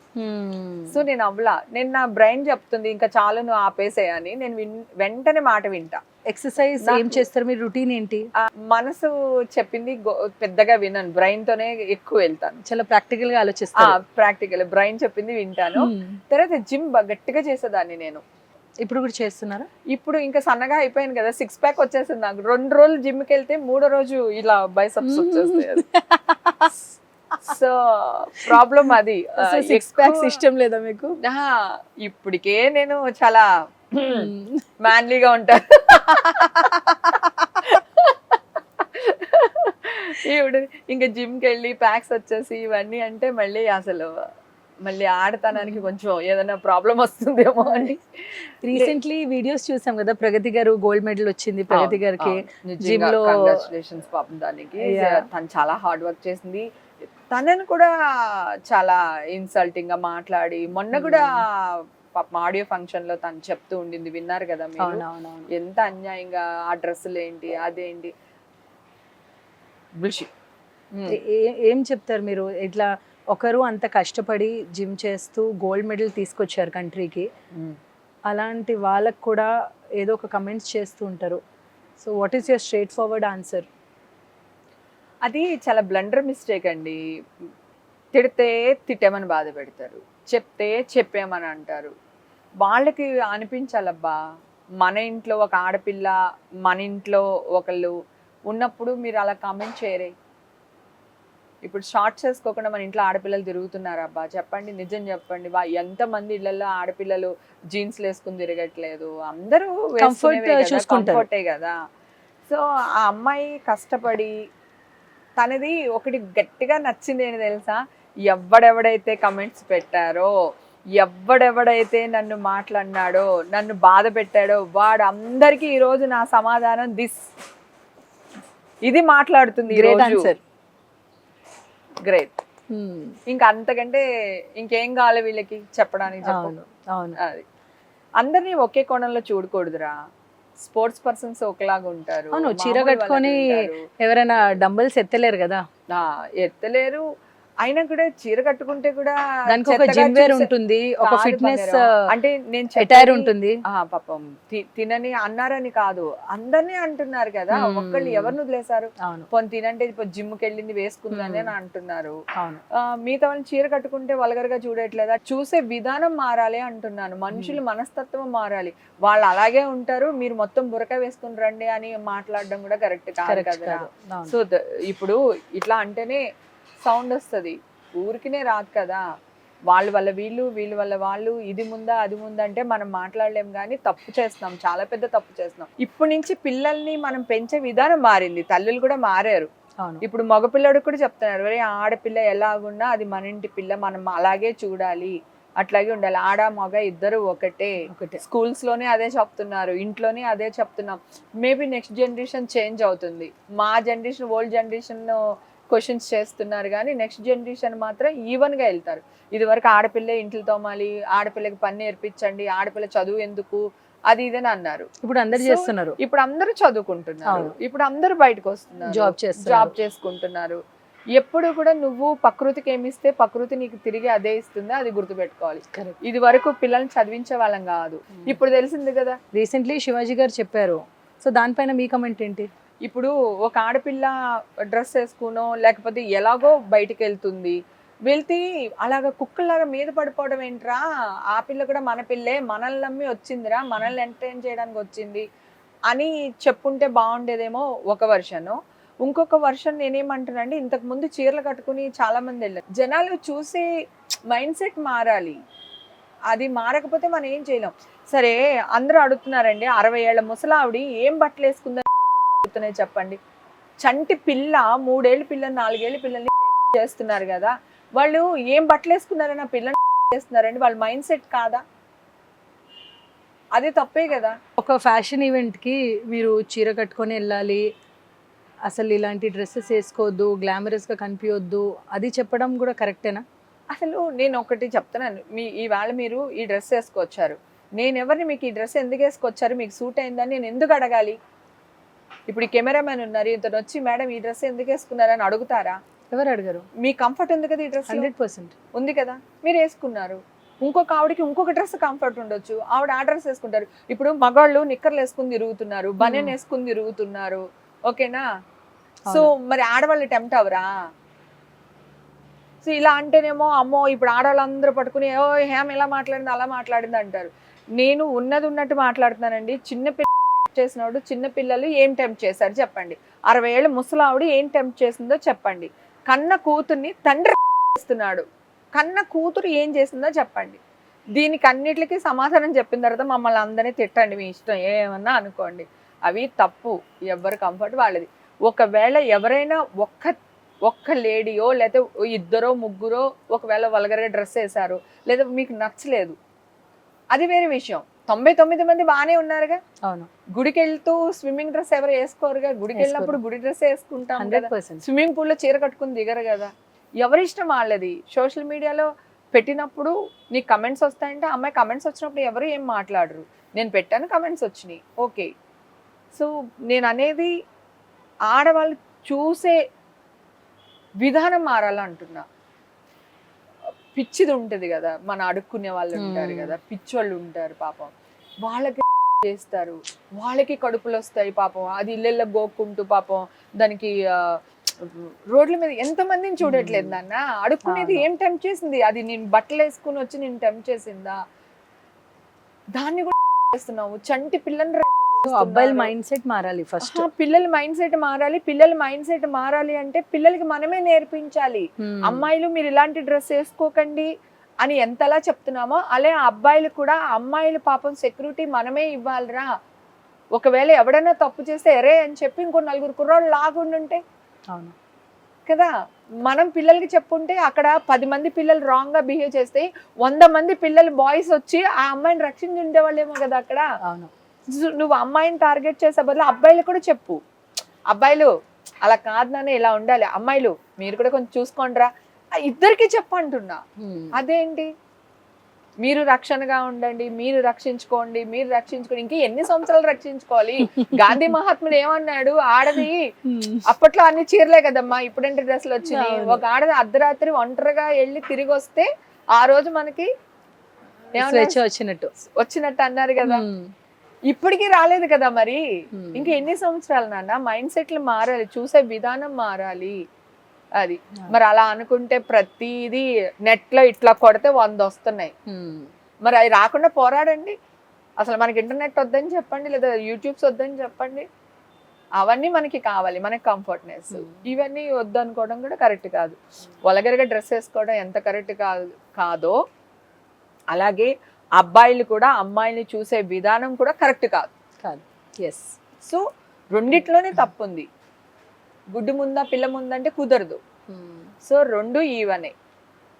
ఆడవాళ్ళకి ఫీలింగ్స్ ఉంటాయి. ఈ మధ్యకాలంలో చూసారా, ప్రకృతి తిరిగిస్తుందని చెప్పాను, మీకు గుర్తుందా? అప్పట్లో ఆడవాళ్ళ మీద యాసిడ్ పోసేవాళ్ళ, ఆడవాళ్ళకి మెసేజ్లు పెట్టి ఇబ్బంది పెట్టేవాళ్ళ.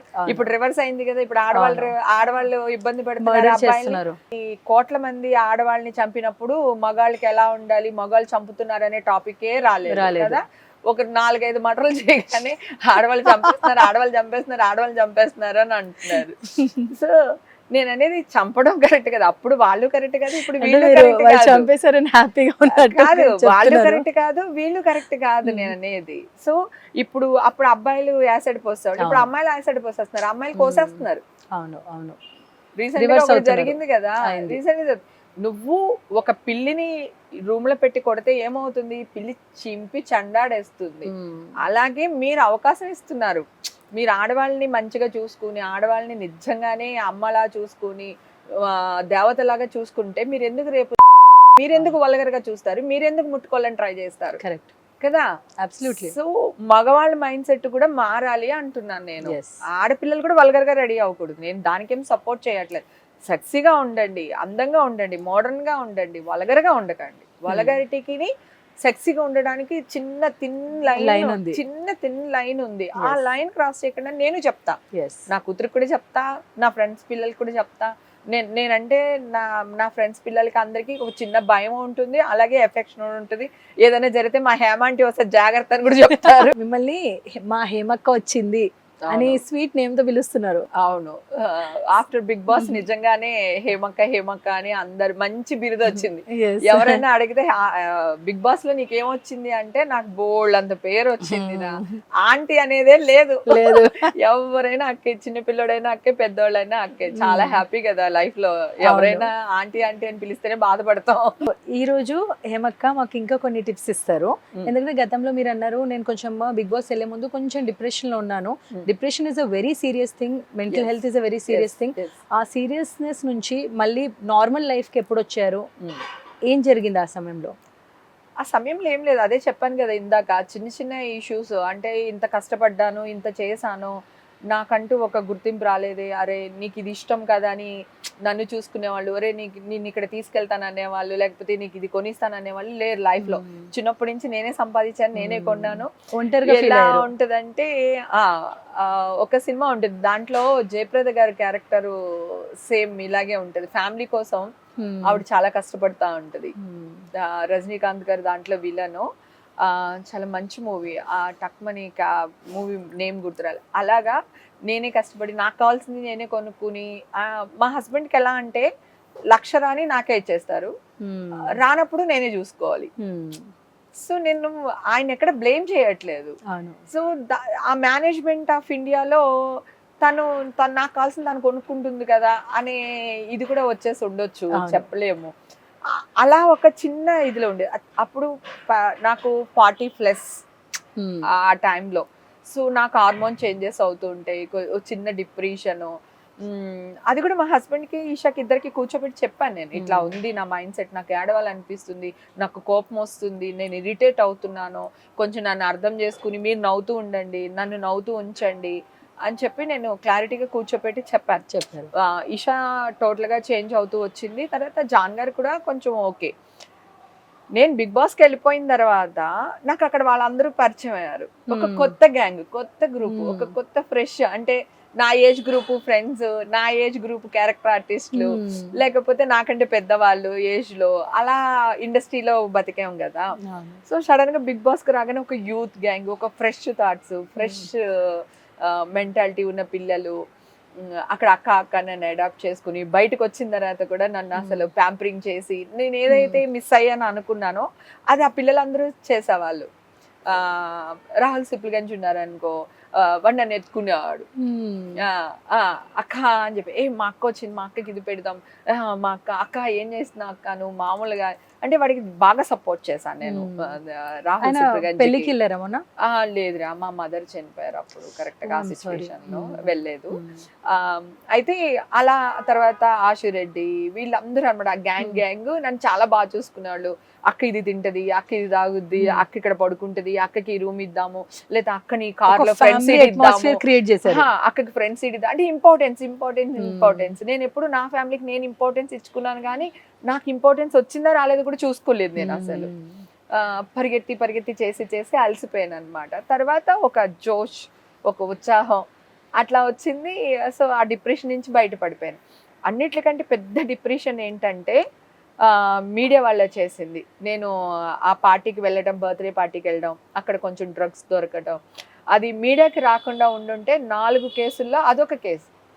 చాలా మంది దొరికారు, చాలా మంది చేస్తున్నారు, 4గురిలో ఒకటి అయిపోయింది. ఎప్పుడైతే నేను సెలబ్రిటీని అక్కడ ఉన్నానో దాన్ని సిల్వలు పలవలుగా చేసేసి న్యూస్ వేయడం వల్ల చాలా హర్ట్ అయిపోయారు. అంటే మానసికంగా కృంగిపోయాను. నాకు అసలు ఇంత చెడ్డ పేరు లేదు నాకు.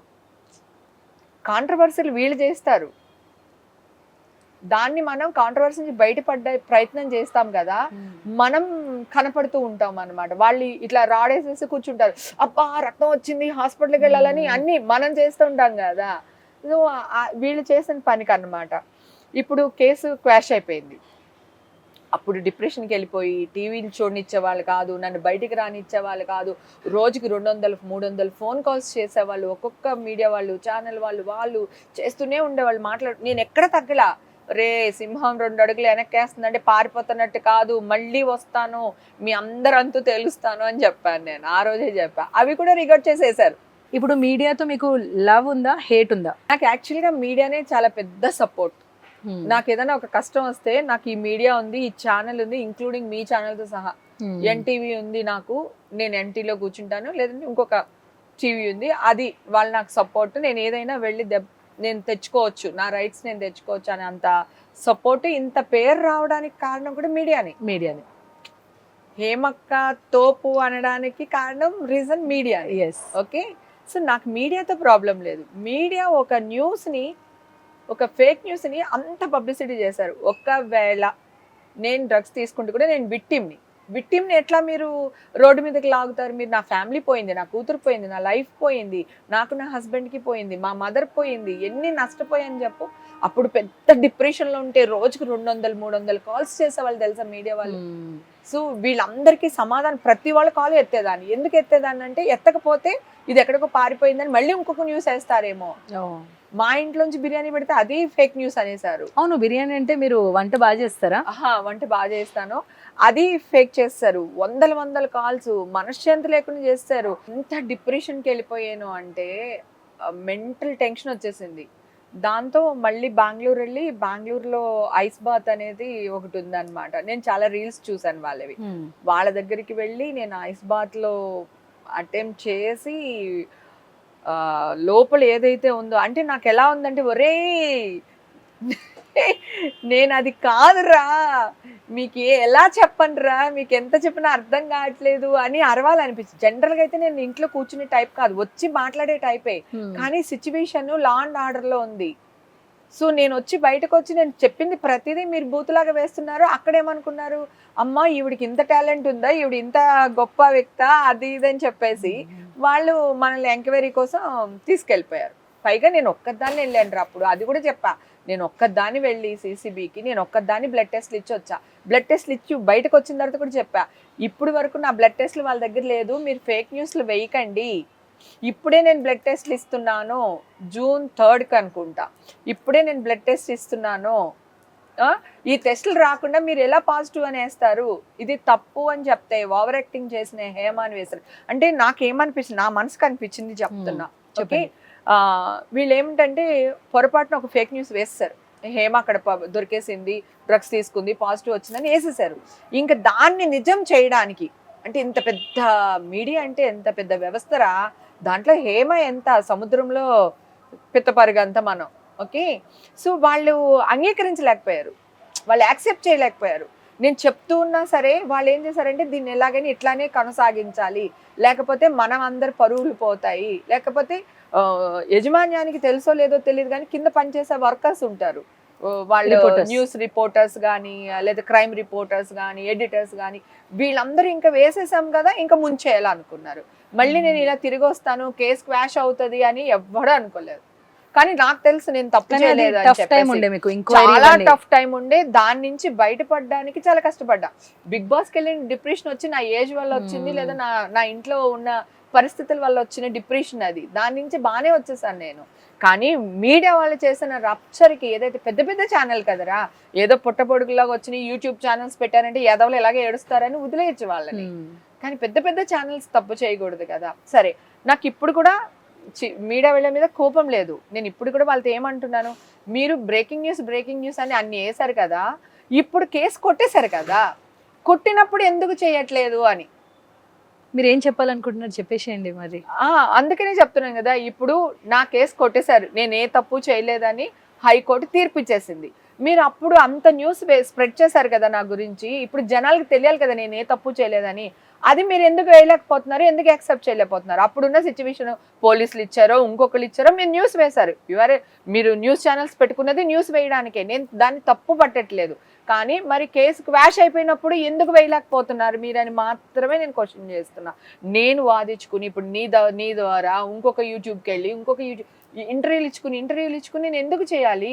ఇప్పుడు నేను మీకు ఫోన్ చేస్తే టెన్షన్, నేను ఛానల్ వాళ్ళకి ఫోన్ చేస్తున్నాను, ఎవరైతే సీఈఓలు ఉన్నారో వాళ్ళందరికీ కాల్ చేస్తున్నాను, వెయ్యండి అంటున్నా. జరిగింది జరిగిపోయిందబ్బా, ఆ నష్టాన్ని మీరు తీర్చలేరు, నేను తీర్చలేను. రేపు నేను రాజకీయాల్లోకి వెళ్ళినా మీరు కావాలి, లేదా నేను యాక్టర్గా నేను ముందుకు వస్తే మీరు కావాలి. మీడియా లేకుండా నేను లేను, అలాగే మేము లేకుండా కూడా మీరు లేరు. సో అప్పుడు జరిగింది ఏదో జరిగిపోయింది. ఇప్పటికైనా మీరు ఆ న్యూస్ని టెలికాస్ట్ చేయమని నేను రిక్వెస్ట్ చేస్తున్నాను అంతే. నాకు మీడియా అంటే చాలా ఇష్టం, చాలా రెస్పెక్ట్. మీడియా అన్నా పోలీస్ అన్నా రెండు ఇష్టం రా నాకు. అప్పుడు 20 ఏళ్ల క్రితం నా ఇంటర్వ్యూ చూస్తే ఇదే ఉంటది, ఇప్పుడు నేను ఇదే చెప్తున్నా. చేసింది చేశారు, మంచి కూడా చేయండి. అంటే ఇప్పుడు ఎలా అయిపోయిందంటే న్యూస్ ఛానల్స్ వీళ్ళు ఇంతరా, వీళ్ళు ఎలాగా చేస్తారు అని న్యూస్ని పట్టించుకోవడం మానేశారు. చైతన్యవంతం చేయడానికి న్యూస్ ఛానల్స్ కానీ మనుషుల్ని ఇబ్బంది పెట్టడానికి కాదు. సో ఒక ఫ్యామిలీ మొత్తం నడు రోడ్డు మీదకి వచ్చేసాం కదరా, ఎంత అన్యాయం కదా. సో అది బాధ అనిపిస్తుంది. సరే, భగవంతుడు అనేవాడు ఒకడు ఉన్నాడు, నేను వాడిని గట్టిగా నమ్ముతాను. నాకు ఎవడెవడైతే ఏమేం చేశాడో అన్యాయంగా వాళ్ళందరూ అనిపించుకుంటూనే ఉంటారు.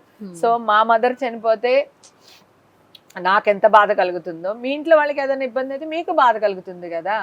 సో డబ్బే శాశ్వతం కాదు, మనిషి హెల్త్ కూడా ఇంపార్టెంటే. సో అందుకని నేను దేవుడిని నమ్మాను. So no hatred on media, media also loves Hema garu. Definite గా వాళ్ళు చెప్తున్నాను కదా, వాళ్ళకి అందరికీ నేనంటే చాలా ఇష్టం. నేను అసలు కాదని నేను అనను. ఎందుకంటే నాకు ఎక్కడికైనా చూసుకో, నేను ఎప్పుడు వెళ్ళినా కూడా మీడియా వాళ్ళు వస్తే ఇంకా పరిగెత్తుకెళ్ళి వాళ్ళందరినీ పలకరిస్తాను. నిన్ను కూడా బాగున్నారా? ఎన్నిసార్లు అవును, పలకరించలేదు నేను? బాగున్నారా, ఎలా ఉన్నారు? ఈవెంట్ లో కూడా నేను చాలా సార్లు పలకరించలేదా నేను? 100%, సో నేను 100%. వచ్చి మీ అందరితో మాట్లాడతాను, ఏంటి విశేషాలు, ఏం జరుగుతున్నాయి ఏం అని చెప్పి జరుగుతుంది? మీదనే అడుగుతాను. అంతే. అందుకే నేను ఈరోజు హేమ గారు ఏంటి మా కొత్త కొత్త విషయాలు ఏం చెప్తారు అని వచ్చాను. లేదు, అందరికి Yes. అందరికి అందరం కావాలిరా. Yes. ఒకళ్ళు లేకుండా మీరు లేకుండా నేను లేను, నేను లేకుండా మీరు లేను. కానీ ఒక తప్పు జరిగినప్పుడు దాని మీద క్లారిటీ వచ్చినప్పుడు క్లారిటీని కూడా వేయండి అంటున్నా. అంటే చెడుని చూపించినంత విధంగా మీరు మంచి చూపించిన అనడం కరెక్ట్ కాదు అంటున్నా. మంచి కోసమే మీడియా ఉంది, చైతన్యవంతం చెయ్యాలి. మీరు ఇప్పుడు అందరు ఏంటి బట్టలు వేసుకున్న ఆడవాళ్ళ గురించి కూర్చోపెట్టి డిబేట్లు పెట్టి ఎవరెవరినో తీసుకొచ్చి మాట్లాడిచ్చి ఇవన్నీ చేస్తున్నారు కదా. అదేదో చైతన్యం చేయండి. అబ్బాయిలు మీరు కూడా అమ్మాయిలు ఇలా చేయండి, అమ్మాయిలు అంటే మనం అంటేనే అమ్మాయిలు అని చెప్పి వాళ్ళకి చెప్పండి. ఒక అక్క ఒక చెల్లి మీ ఇంట్లో ఎంత ఇంపార్టెంటో బయట అమ్మాయిలు కూడా అంత ఇంపార్టెంట్. నువ్వు అక్క చెల్లి అనుకోమని నేను అనట్లా, కానీ వాళ్ళు కూడా మనోళ్లే. మన అమ్మ, మన దేవతలు, మన అక్కలు, మన చెల్లెలు, మన పిన్నులు, మన అత్తలు, ఎక్కడ మన అందరం ఒకటే కదా. అది నేర్పించండి అంటున్నా. ఆ చైతన్యాన్ని కనుక మనం తీసుకుని వస్తే ఇట్లాంటివి ఎందుకుంటాయరా? అన్నిటికీ క్యాష్ చేసుకుంటామా మనం? అది కరెక్ట్ కాదనేది నా భావన, అంతే, ఇంకేం లేదు. హేమ గారు పొలిటికల్ ఎంట్రీ ఎప్పుడు ఇస్తున్నారు? ఇస్తాను, నెక్స్ట్ ఎలక్షన్స్ కి ఇచ్చేస్తాను. ఈ 3-4 years నిజంగా చిల్ అవుతున్నాను, మొత్తం చిల్ అయిపోయి వైండ్ అప్ చేసేద్దాం. సో పర్సనల్ ఫేవరెట్స్ ఎవరున్నారు పాలిటిక్స్ లో? అలా ఏం లేదు. అప్పుడు రాజకీయాలు ఎప్పుడు ఒకేలాగా ఉండేవరా. ఒకేలా ఉంటుంటే ఒక సీఎంఏ ఉండేవాడు, ఇంతమంది సీఎంలు మారేవాళ్ళు కాదు. సో ప్రజల మైండ్ సెట్ మారుతూనే ఉంటుంది. నాకు కొంతమంది అంటే అభిమానం ఉంది. సో ఆల్రెడీ కొంతమంది వ్యక్తుల్ని కలిసాను, కొంతమంది వ్యక్తులతో మాట్లాడుతున్నాను. నేను ఎక్కడికన్నా వెళ్తే కూడా నాకు విఐపి ట్రీట్మెంట్ కానీ, లేకపోతే ఏదైనా టెంపుల్కి వెళ్ళినప్పుడు అక్కడ జరిగే ఏదైనా సరే, వెహికల్ అవని, దర్శనానికి ఇంపార్టెంట్ అవని, వాళ్ళే అరేంజ్ చేస్తూ ఉంటారు, వెళ్తూ ఉంటాను. ఎందుకంటే విఐపి లేకపోతే సెలబ్రిటీ అంటే మేము ఎవరో ఒకరి మీద ఆధారపడే ఉండాలి. సో కొంతమందితో నేను టచ్లో ఉన్నాను, కొంతమందితో మాట్లాడుతున్నాను. సెంట్రల్ నుంచి స్ట్రైట్ వరకు అందరితో టచ్లో ఉన్నాను. ఆ పార్టీ వాళ్ళు నాకు హెల్ప్ చేస్తుంటారు. అంటే మేజర్ టెంపుల్స్ రా, టెంపుల్కి వెళ్ళాలంటే ఎవరో ఒకరు లెటర్ కావాలి, లేదా ఎవరో ఒకరు కారు కావాలి, ఎవరో ఒకరు చేస్తారు. నాకు ఇప్పుడు ప్రస్తుతానికి నేను రాజకీయాల్లో లేను కనుక నాకు ఆ పార్టీ ఈ పార్టీ అన్ని పార్టీలు హెల్ప్ చేస్తుంటారు. ర్యాండమ్ గా నేను ఇప్పుడు వైజాగ్ అటు సైడ్ వెళ్ళానా అంటే గంటా శ్రీనివాసరావు గారు, వాళ్ళ మిస్సెస్ శారదా గారు ఏదైనా ఉంటే ఇలా అన్నవరం వెళ్తున్నానండి అంటే వాళ్ళ మనుషులు కానీ వాళ్ళ వెహికల్స్ కానీ ఇస్తారు, వాళ్ళు గుళ్ళో చెప్పి పెడతారు. సో అట్లా అక్కడికి వెళ్తే అలా దర్శనం చేసుకుని వస్తాను. అలాగే విజయవాడ వచ్చాను అనుకో, ఇది వరకు రాయపాటి సాంబశివరావు గారు వాళ్ళు ఉండేవాళ్ళు, వాళ్ళ లెటర్స్ లేదా వాళ్ళ కార్లు వాళ్ళ మనుషులు అట్లా వెళ్ళానని. అలా తిరుపతి వెళ్ళాలి అంటే ఒక్కొక్కసారి మినిస్టర్ లెటర్ ఉంటుంది, ఒక్కొక్కసారి ఎంపీ లెటర్ ఉంటుంది, ఒక్కొక్కసారి ఎమ్మెల్యేగా వచ్చి తీసుకెళ్తూ ఉంటది. అక్కడ ఉన్న రూల్స్ రెగ్యులేషన్స్ బట్టి నేను వెళ్తూ ఉంటాను. సో ఇప్పుడు ప్రస్తుతానికి అన్ని పార్టీలతోని మంచిగా ఉన్నాను, అందరితో సరదాగా ఉంటాను. అన్ని పార్టీలు ఇప్పుడు నా పార్టీలే. సో నేను ఒక పార్టీకి ఇంకా అంకితం అవ్వలేదు. నెక్స్ట్ ఎలక్షన్కి వచ్చే లోపల చూద్దాం, అప్పటికి రాజకీయాలు ఎలా ఉంటాయో, సిచ్యువేషన్స్ ఎలా ఉంటాయో, మనుషుల మనస్తత్వం ఎలా ఉంటాయో, ఏ పార్టీ ఎంతవరకు చేసింది, ఏ పార్టీ ఎంతవరకు చేయలేదు అనేది తెలుస్తుంది మనకి. కానీ మీకు ఆల్రెడీ ఎవరైనా అడిగి ఉంటారు కదా, మా పార్టీలో జాయిన్ అవ్వండి. 2 పార్టీల వాళ్ళు చెప్పాను కదా, 2 పార్టీల వాళ్ళు నాకు టచ్ లో ఉన్నారు.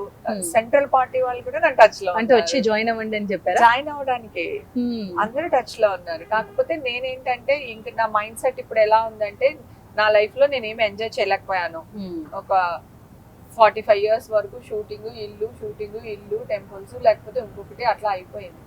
నాకంటూ ఒక గుర్తింపు లేదు, లేకపోతే నాకంటూ నేను ఎంజాయ్ చేయలేకపోయిన నా లైఫ్ లోనే ఒక ఫీలింగ్ లో ఉన్నాను. సో ఇప్పుడు నేను ఆ లైఫ్ ని లీడ్ చేస్తున్నాను, ఆ ఫేజ్ లో ఉన్నాను, ఆ ఫేజ్ ని ఎంజాయ్ చేస్తున్నాను. ఓకే, ఇప్పుడు బర్త్డే పార్టీస్ కి వెళ్తాము, లేకపోతే మ్యారేజ్ డే పార్టీలకి వెళ్తాము, లేదా కిటీ పార్టీలకి వెళ్తాము, లేకపోతే ఎక్కడికొదక్కడికి వెళ్తాము. కొంతమంది పర్మిషన్ తీసుకోవచ్చు, కొంతమంది పర్మిషన్ తీసుకోకుండా చేయొచ్చు. రేపు పొద్దున మీడియా వాళ్ళు రావచ్చు, లేదా పోలీసులు రావచ్చు. నేను ఎక్కడికైనా వెళ్తున్నాను, ఏదైనా చేస్తాను. సో ఇప్పుడు ఒక పార్టీకి వెళ్ళిపోయాను, లేదా ఒక పార్టీలో ఉన్నాను అనుకో, ఇప్పుడు మొన్న హేమనే వేసారు, ఆ పార్టీలో నేను ఒక్కదాన్ని సెలబ్రేట్. అట్లాగే మళ్ళీ ఇప్పుడు అదిగో ఆ పార్టీ నుంచి ఈవిడ ఇక్కడ ఇది అయింది, అక్కడ అది అయింది అని వేస్తారు. నేను ఇప్పుడు సింగిల్ సోలో నేను ఎక్కడికన్నా వెళ్తాను. ఇప్పుడు నువ్వు పిలిచావురా బర్త్డే పార్టీకి వస్తాను, నీ పార్టీకి పర్మిషన్ తీసుకున్నావు లేదా నేను ఎలా అడుగుతాను చెప్పు కదా. కొని నీ పార్టీకి నేను వస్తాను, ఎవరో ఏదో తప్పు చేస్తారు, వాడు తప్పు చేస్తాడని నీకు తెలిస్తే నువ్వెందుకు పిలుస్తావు, లేదా నేను ఎందుకు వస్తాను కదా. ఇవన్నీ యాదృచ్ఛికంగా జరుగుతూ ఉంటాయి. సో దీన్ని మన వాళ్ళు హైలైట్ చేస్తూ ఉంటారు. నేను ఇప్పుడు చాలా మొండిగా ఉన్నాను, చలో భయ్ నేను ఎక్కడికైనా వెళ్తాను, ఏదన్నా జరుగుతుంది, ఏదన్నా వెయ్యి పాలిటిక్స్ అనేది చాలా సీరియస్ రెస్పాన్సిబిలిటీస్ కదా. ఇప్పుడు పాలిటిక్స్ లో నేను ఇట్లా తిరగలేను అంటున్నా. అవును, చాలా సీరియస్ రెస్పాన్సిబిలిటీ. ఎస్ ఎగ్జాక్ట్లీ, అందుకే నేను తిరగలేను. ఇప్పుడు నేను రాజకీయాల్లోకి వెళ్ళిపోతే ఇంత నా ఇష్టం, ఎంజాయ్ చేయలేరు. This is my life, it's me అని నేను చెప్పలేను కదా. సో నేను అందుకని ఇప్పుడు ప్రశాంతంగా నా హాయిగా నా వెంకటేశ్వర స్వామి నా టెంపుల్స్ కి వెళ్తున్నాను, నేను చిల్ అవుతున్నాను. ఫ్యామిలీ ఉండే, ఫస్ట్ ప్రిఫరెన్స్ ఫ్యామిలీ రా, సెకండ్ ప్రిఫరెన్స్ నా దేవుడు, థర్డ్ ప్రిఫరెన్స్ నేను నాలాగా ఉండి నాలాగా హ్యాపీగా ఎంజాయ్ చేస్తూ ఉన్న లైఫ్ ని. ఇప్పుడు ఇంతమంది ఇన్ని చేసినా కూడా ఇంకా నేను లేచి నిలబడి ఎదిరించి లేచి నిల్చోడానికి కారణం కూడా ఒక నాలో ఉన్న ధైర్యం, నేను నా ఇష్టం, నువ్వెవరు. అది ఒక పాలిటిక్స్ కి వెళ్ళడానికి కావాల్సిన స్ట్రైట్ ఫార్వర్డ్నెస్ ఉంది, మీకు ఒక డైనమిక్ పర్సనాలిటీ ఉంది. ఆపోజిషన్ లో గొడవ పడే డైలాగ్లు ఉన్నాయి. డెఫినెట్ గా నేను ఒకవేళ రాజకీయాల్లోకి వెళ్ళినా నేను ఉన్న పార్టీ నుంచి ఇంకొకరిని తిట్టడం అనేది చేయను, క్వశ్చన్ చేస్తారు. డెఫినెట్ గా క్వశ్చన్ చేస్తా. క్వశ్చన్ వేరు, పర్సనల్ విషయాలు తీయడం వేరు. ఓకే, ఏ విషయం మీదైనా మాట్లాడేటప్పుడు నేను మాట్లాడితే వింటారు జనాలు. ఎందుకు వింటారు అంటే అక్కడ విషయం ఉంది, హేమక్క చెప్పింది నిజం అని వాళ్ళకి తెలుసు. లేకపోతే కరెక్ట్ గా మాట్లాడిందిరా అంటారు. అంటే పాయింట్ టు పాయింట్ మాట్లాడతా, ముక్కు సుడిగా మాట్లాడతా. వాళ్ళ పర్సనల్ మనకి ఎందుకండి, ఎవరు పర్సనల్ వాళ్ళు ఉంటారు కదా, ఎవరి ఇంట్లో వాళ్ళ పర్సనల్ ఉంటాయి. పర్సనల్స్ వద్దంట. ఇప్పుడు చంద్రబాబు నాయుడు గారు అంటే చంద్రబాబు నాయుడు గారనే మాట్లాడాలి. ఆయన ఏజ్ అన్ని సంవత్సరాలు సీఎం గా చేశారు. పవన్ కళ్యాణ్ గారు మాకు టాప్ హీరో, ప్లస్ ఆయనకి ప్రజలంటే ఇష్టం. డిప్యూటీ సీఎం అయిపోయిన తర్వాత కలవలేదురా, ఈ ఇష్యూలోనే వెళ్ళి కలవాలనుకున్నాను కానీ తొందరలో వెళ్ళి కలుస్తాను. ఒకటి మా ఎలక్షన్స్ ముందు ఒక్కసారి ఆయన వెళ్ళి కలవాలనుకుంటున్నాను. సో లెటర్స్ అన్ని ప్రిపేర్ అవుతున్నాయి, అవన్నీ అయిన తర్వాత అంటే కొంచెం లీగల్ గా కరెక్ట్ గా ప్రాపర్ గా వెళ్ళాలి అని చెప్పి నా ఉద్దేశం అన్నమాట. సో ఈసారి ఎలా ఉండబోతుంది మా ఎలక్షన్స్? తెలియదురా, ఎలక్షన్స్ ఉంటాయో లేవో కూడా తెలియదు. అది తెలియట్లేదు. మాకు మంచి జరిగితే మంచి. నేను మంచి జరిగే వాళ్ళు మనూరోళ్ళ పక్కూరోళ్ళ అని ఆలోచించాను. తను చేస్తే మంచి జరుగుతుంది. నేను ఎన్ని సంవత్సరాల నుంచి మాట్లాడిందంతా మళ్ళీ ఒకసారి చూసుకుంటే మా గురించి నేను ఎప్పుడు మాట్లాడినా అదే నిజమైంది. అవును, మా ఎలక్షన్స్ టైంలో చాలా మందికి మీరు సపోర్ట్ చేశారు, చాలా మంది కోసం గొడవ పడ్డారు మా వాళ్ళు వీళ్ళు. మీరు ప్రాబ్లంలో ఉన్నప్పుడు వాళ్ళు వచ్చి మీకు సపోర్ట్ చేశారా? డెఫినెట్లీ చేశారా. సపోర్ట్ చేయకపోతే నేను ఎలా బయటపడతాను? కాల్స్ వచ్చాయి కదా. కాల్స్ కాదు, అసలు నా కూతురు వెనకాల ఉన్నదే మా ఇండస్ట్రీ. సో మన మీ వాట్సాప్ స్టేటస్ చూశాను. సో అమ్మవారి గుడికి వెళ్ళారు, ఎక్కడ వెళ్ళారు? బెంగళూరులో. బెంగళూరులో ఒక అమ్మవారికి మొక్కుకున్నాను. ఇష్యూ అంతా బెంగళూరులో జరిగింది కదా మంది. అక్కడ కాటేరమ్మ అని చెప్పి అక్కడ లోకల్గా ఉన్న ఫ్రెండ్స్ చెప్పారు, అమ్మవారు చాలా పవర్ఫుల్ అక్క, గుడికి తీసుకెళ్తామని చెప్పి అక్కడ లోకల్ వాళ్ళందరూ నన్ను గుడికి తీసుకెళ్లారు. ఉస్కోటి అనుకుంటా ఊరు, బెంగళూరు దగ్గరలో అన్నమాట. ఆ ఊర్లో కాటేరమ్మ, ఆవిడ చాలా పవర్ఫుల్ గాడ్. అయితే ఆవిడకి ముడుపు కట్టుకోవాలి మనం. ఒక కొబ్బరికాయ రెడ్ క్లాత్ లో పెట్టిస్తారు, మనం అనుకుని కట్టుకోవాలి. ఈ కేసు తొందరగా క్వాష్ అయిపోతే మళ్ళీ నీ గుడికి వచ్చి నీ దర్శనం చేసుకుంటానని అమ్మవారికి మొక్కుకున్నా. అప్పుడు వెళ్ళినప్పుడు పెట్టాను. మొన్న క్వాష్ అయిపోయింది కదా, సో కొత్త సంవత్సరంలో ఇంకా సంవత్సరం అంతా నాదే ఉండాలి అమ్మ అని మళ్ళీ ముడుపు కట్టుకుని పాత ముడుపుకి ఆవిడకి దర్శనం చేసుకుని మొక్కుకున్న మొక్కులు తీర్చేసుకుని మళ్ళీ కొత్త ముడుపు కట్టుకుని వచ్చాను అనమాట. చాలా అసలు అక్కడ అంటే మీకు కామాక్ష తెలుసు కదా, అలాగే ఆసాంలో అక్కడికి కూడా వెళ్ళాను నేను. ప్రచుంగరాదేవి ఉన్నారు కదా, ఆవిడకి హోమాలు ఇవన్నీ చేస్తారనమాట. ఇక్కడ మనకి నరఘోష, నరదిష్టి, లేదా ఆస్తి నష్టం, ఏనా అనారోగ్యం ఏది ఉన్నా సరే ఆ హోమం చేయించుకుంటే అమావాస్య రోజు చేస్తారు, పౌర్ణమి రోజున ఇంకొక హోమం చేస్తారు. అమావాస్య కానీ పౌర్ణానికి కానీ వెళ్ళి అక్కడ హోమం చేసుకుంటే చాలా బాగా, ఎందుకంటే నేను సాక్ష్యం, తొందరగానే కేసు క్వాష్ అయిపోయింది కదా, అందరికంటే ఫస్ట్ నాదే క్వాష్ అయింది. అవును. సో సంతోషంతో వెళ్ళి కట్టుకుని వచ్చాను, హ్యాపీ.